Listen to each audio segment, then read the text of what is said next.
20 million people in the house. Maraming salamat po sa inyong patuloy na pagsuporta po sa amin dito sa Labori Music Records. 6 na taon na ang nakakalipas mula nung nagsimula ang Labori Music Records.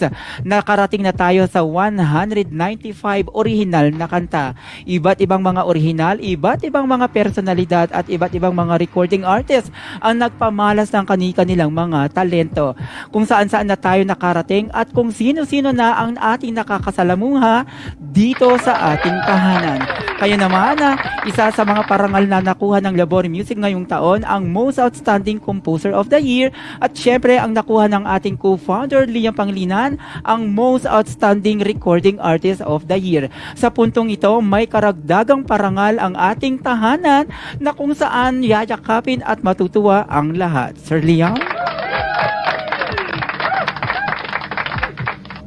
Ayan, tama ka dyan, Sir Benz. At syempre, mula pa rin ito sa World Class Excellence Japan Awards ay talaga namang kaninang paggising ko kaninang umaga, Sir Benz, ay talaga namang napakaganda ng bungad o ng biyaya para sa ating lahat. Hindi lang isa, kundi dalawa o hindi lang dalawa dahil meron pa.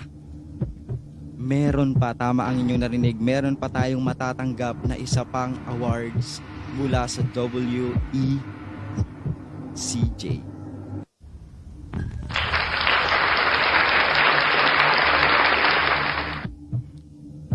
Sir Benz, may I request to put me on the big screen, please?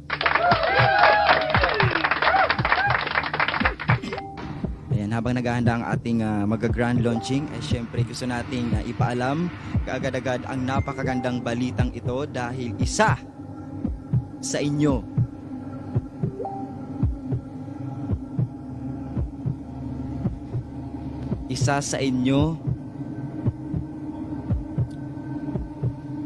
ang biniyayaan ng Panginoong Diyos ng achievements na ito.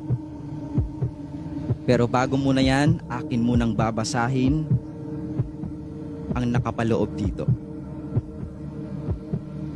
Okay, World Class Excellence Japan Awards, May 24, 2026.